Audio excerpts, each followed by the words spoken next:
नमस्कार, आप देख रहे हैं YBN बिहार झारखंड और मैं हूं आकाश तिवारी। राजधानी रांची, जिसे हम झारखंड का दिल कहते हैं, आज उसी दिल के एक कोने से ऐसी चीखें सुनाई दी हैं जिन्हें शायद सत्ता के गलियारे ने अनसुना कर दिया। सुखदेव नगर का महुआ टोली इलाका, आज यहां सुबह की शुरुआत चिड़ियों की चहचहाहट से नहीं बल्कि बुलडोजर की दहाड़ से हुई। सुबह घर तोड़े गए और जब शाम को उन बेघर लोगों ने अपनी आवाज़ें उठाई तो उस आवाज़ को लाठियों के दम पर खामोश करने की कोशिश की गई। आज महुआ टोली में सिर्फ ईंट पत्थर नहीं गिरे, आज इंसानियत और भरोसे का भी कत्ल हुआ। आज की हमारी यह विशेष रिपोर्ट उन आंसुओं के नाम है जो आज मलबे के ढेर पर बैठे अपने भविष्य को तलाश रहे। समय सुबह करीब 8-9 बजे का रहा होगा जब महुआ टोली के लोग अपने रोजमर्रा के कामों में जुटे थे। तभी प्रशासनिक अमला भारी पुलिस बल के साथ वहां दाखिल होता है। किसी को कुछ समझ आता उससे पहले ही बुलडोजरों की मशीनें गरजने लगती हैं। सोचिए उस माँ के बारे में जो अपने बच्चों के लिए चूल्हा जला रही थी। सोचिए उस पिता के बारे में जिसने पाई पाई जोड़कर एक कमरा खड़ा किया था। प्रशासन कहता है कि यह अतिक्रमण है, लेकिन उन लोगों का क्या जिनके पास बिजली का कनेक्शन है, जिनके पास नगर निगम का पता है, जो सालों से यहां रह रहे थे। देखते ही देखते पक्के मकान ताश के पत्तों की तरह ढहने लगे। लोग अपने घरों से सामान निकालने की मोहलत मांग रहे थे, गिड़गिड़ाते रहे, लेकिन बुलडोजर की लोहे की बाहों को दया नहीं आती। किताबें मलबे में दब गईं, राशन की बोरियां धूल में मिल गईं और चंद मिनटों में महुआ टोली एक खंडहर में तब्दील हो गई। कल्पना कीजिए उस मंजर की। एक बूढ़ी माँ जो बरसों से उसी महुआ टोली की मिट्टी में पली बढ़ी, उसने अपनी आंखों के सामने अपनी गृहस्थी को उजड़ते देखा। प्रशासन के लिए वह सिर्फ एक अतिक्रमण था, लेकिन उस परिवार के लिए वो एक उनके जीवन की जमा पूंजी थी। जब बुलडोजर की पहली चोट दीवार पर पड़ी तो उस घर की रसोई में रखी वो आखिरी थाली भी मलबे में दब गई। लोग चिल्लाते रहे, साहब थोड़ा वक्त दे दो, सामान निकाल लेने दो, लेकिन लोहे के उस पंजे में शायद संवेदनाएं नहीं थी। कुछ लोगों ने तो हाथ जोड़कर बुलडोजर के सामने लेटने की कोशिश की, लेकिन पुलिस की भारी मौजूदगी ने उन्हें खींचकर किनारे कर दिया। यह सिर्फ कंक्रीट का गिरना नहीं था, यह उन लोगों के आत्मसम्मान का गिरना था जिन्होंने शहर को बनाने में अपनी पूरी जिंदगी लगा दी थी, और आज शहर ने उन्हें एक झटके में बेगाना कर दिया। दोपहर होते होते जब धूप तेज हो गई तो लोगों का गुस्सा भी 7वें आसमान पर पहुंच गया। जिनके घर छिन गए थे वो चुप कैसे बैठते। महुआ टोली के सैकड़ों लोग, जिनमें महिलाएं और बुजुर्ग भी शामिल थे, रातू रोड कब्रिस्तान के पास इकट्ठा हो गए। सड़क जाम कर दी गई, टायर जलाए गए, हवा में प्रशासन मुर्दाबाद के नारे गूंजने लगे। यह सिर्फ एक जाम नहीं था, यह उन गरीबों का विद्रोह था जिन्हें खुले आसमान के नीचे छोड़ दिया गया था। प्रदर्शनकारियों का एक ही सवाल था, अगर हम अतिक्रमणकारी थे तो इतने साल तक प्रशासन कहां सोया था? हमें समय क्यों नहीं दिया गया? हमारे बच्चों के भविष्य का क्या होगा? रातू रोड पर गाड़ियों की लंबी कतारें लग गई, लेकिन लोगों के दिलों का दर्द उस ट्रैफिक जैम से कहीं ज्यादा गहरा था। प्रशासन को लगा कि शायद ये लोग थक कर घर चले जाएंगे, लेकिन गुस्सा शांत नहीं हुआ। हालात बेकाबू होते देख पुलिस ने वो रास्ता चुना जो अक्सर लोकतंत्र को कमजोर करने के खिलाफ इस्तेमाल होता है। शाम ढलते ही पुलिस ने लाठियां भांजनी शुरू कर दी। भगदड़ मच गई, चीख पुकार और सड़कों पर गिरते लोग। पुलिस का डंडा यह नहीं देख रहा था कि सामने कोई महिला है या कोई बुजुर्ग। लोग अपनी जान बचाने के लिए गलियों में भागने लगे। एक युवक ने लहूलुहान हालत में कैमरे पर कहा, पहले हमारा घर तोड़ा, अब हमारी हड्डियां तोड़ दें। प्रशासन का तर्क था, हल्का बल प्रयोग किया जाएगा, लेकिन उन जख्मों की गवाही कौन देगा जो आज रांची की सड़कों पर बिखरे पड़े हैं? क्या विरोध करना भी अब गुनाह हो गया है? शाम के वक्त जब रातू रोड पर लाठियां चटक रही थीं, तब आसमान में धूल और आंसुओं का गुबार था। पुलिस का काम सुरक्षा देना है, लेकिन क्या निहत्थे बेघर लोगों पर लाठियां चलाना ही एकमात्र विकल्प था? एक महिला जिसकी गोद में छोटा बच्चा था, वो भागते हुए गिर पड़ी।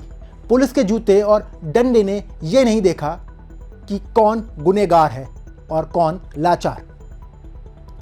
भीड़ में मौजूद एक बुजुर्ग ने कहा, बेटा सुबह छत छीन ली, अब शाम को शरीर तोड़ रहे हैं, अब जान भी ले लो। ये शब्द किसी भी संवेदनशील व्यक्ति की रूह कपा देने के लिए काफी है। प्रशासन का कहना है कि स्थिति को नियंत्रण करने के लिए बल प्रयोग जरूरी था, लेकिन क्या भूख और बेघरी से उपजे गुस्से को लाठी से शांत किया जा सकता है? क्या संवाद के सहारे रास्ते बंद हो चुके हैं? जब सत्ता का हंटर चलता है तो सबसे पहले गरीब की पीठ ही क्यों सामने आती है? सबसे हृदय विदारक दृश्य तब दिखा जब बच्चे स्कूल से लौट रहे थे। वे सुबह घर से निकले थे यह सोचकर कि शाम को घर जाकर खाना खाएंगे और खेलेंगे, लेकिन जब वे महुआ टोली पहुंचे तो वहां उनका घर नहीं, सिर्फ ईंटों का ढेर था। एक छोटी बच्ची को मैंने देखा जो मलबे के बीच से अपनी गुड़िया ढूंढ रही थी। एक लड़का अपनी फटी हुई किताबों को समेट रहा था। ये बच्चे अब कहां सोएंगे? कल स्कूल कैसे जाएंगे? प्रशासन के पास अतिक्रमण हटाने की फाइल तो है, लेकिन इन बच्चों के पुनर्निवास की कोई योजना नहीं। दिहाड़ी मजदूरी करने वाला ये परिवार जो बड़ी मुश्किल से 2 वक्त की रोटी कमाते हैं, आज उनके पास सर छिपाने की जगह नहीं है। क्या विकास का रास्ता गरीबों की बस्तियों को उजाड़ कर ही निकलता है? प्रशासन का कहना है कि उन्होंने पूर्व में नोटिस जारी किए थे। यह नियमित अतिक्रमण हटाओ अभियान का हिस्सा था, लेकिन स्थानीय लोग दावों को सिरे से खारिज कर रहे हैं। सवाल यह उठता है कि अगर नोटिस दिया गया था तो लोगों ने वैकल्पिक व्यवस्था क्यों नहीं की? क्या नोटिस की प्रक्रिया सिर्फ कागजी थी? बिजली पानी के कनेक्शन किसने दिए? अगर जमीन अवैध थी तो सरकारी विभाग वहां सुविधाएं क्यों पहुंचा रही थी? रांची नगर निगम और जिला प्रशासन के बीच के तालमेल की कमी का खामियाजा आज महुआ टोली के गरीब भुगत रहे हैं। और सबसे बड़ा सवाल, क्या पुनर्निवास की कोई मानवीय नीति सरकार के पास है, या गरीबों का नसीब सिर्फ बुलडोजर और लाठियां ही हैं? अब थोड़ा तकनीक पहलू पर गौर करते हैं। महुआ टोली के इन घरों में बिजली के मीटर लगे थे, लोग बाकायदा बिल भर रहे थे, आधार कार्ड पर यही पता दर्ज था, राशन कार्ड यही के नाम पर बना था। तो सवाल यह है कि जब ये सुविधाएं दी जा रही थी तब ये अतिक्रमण क्यों नहीं था? क्या वोट बैंक की राजनीति के लिए पहले बस्तियां बसाई जाती हैं और फिर विकास के नाम पर उन्हें रौंद दिया जाता है? अगर ये जमीन सरकारी थी तो इस पर वर्षों तक निर्माण कैसे होता रहा? क्या संबंधित विभाग के अधिकारी उस वक्त सो रहे थे? भ्रष्टाचार की नींव पर खड़ी फाइलों का खामियाजा आज ये मजदूर परिवार भुगत रहे हैं। प्रशासन के पास डिमोलिशन का बजट तो होता है, लेकिन रिहैबिलिटेशन का कॉलम अक्सर खाली रह जाता है। यह दोहरा मापदंड ही है जो जनता के मन में व्यवस्था के खिलाफ नफरत पैदा करता है। आज की रात महुआ टोली के लिए लंबी होने वाली है। सर्द हवाएं चल रही हैं और सिर पर छत नहीं है। छोटे बच्चे मलबे से निकली अपनी फटी किताबों को तकिया बनाकर सोने की कोशिश कर रहे हैं। कल जब सूरज उगेगा तो इन परिवारों के सामने सबसे बड़ी चुनौती होगी, एक वक्त का खाना और रहने का ठिकाना। क्या सरकार की नींद खुलेगी? क्या कोई जनप्रतिनिधि इन आंसुओं को पोंछने आएगा, या सिर्फ राजनीति की रोटियां सेकी जाएंगी?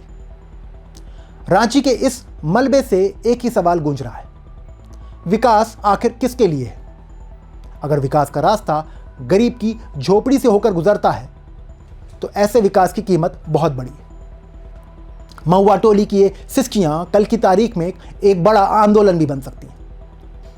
अब रात हो चुकी है, बुलडोजर खड़ा है, पुलिस की गाड़ियां खड़ी हैं और महुआ टोली में एक भयानक सन्नाटा पसरा है। लेकिन इस सन्नाटे में सिसकियों की आवाज साफ सुनी जा सकती है। कोई टूटी चारपाई पर बैठा है तो कोई खुले आसमान के नीचे तारों को ताक रहा है। आज रांची की ये सड़कें गवाह हैं कि सत्ता की ताकत जब बेसहारा लोगों पर बरसती है तो क्या होता है। लाठियों के निशान मिट जाएंगे, मलबा भी शायद कल तक हटा दिया जाएगा, लेकिन महुआ टोली के लोगों के दिलों में जो सिस्टम के प्रति नफरत और दर्द पैदा हुआ है उसे कौन भरेगा? हम YBN न्यूज़ के माध्यम से सरकार से मांग करते हैं कि इन परिवारों को तत्काल मुआवजा और रहने की जगह दी जाए। विकास की परिभाषा में इंसान होना चाहिए, सिर्फ बुलडोजर नहीं। आप रांची की इस कार्रवाई पर क्या सोचते हैं? क्या अतिक्रमण हटाने का यह तरीका सही है? अपनी राय कमेंट बॉक्स में हमें ज़रूर दें। और अगर आपको यह रिपोर्ट ज़रूरी लगी तो इसे शेयर करें ताकि महुआ टोली की आवाज़ सरकार तक पहुंचे। मिलते हैं अगले वीडियो में, तब तक के लिए जय हिंद, जय भारत।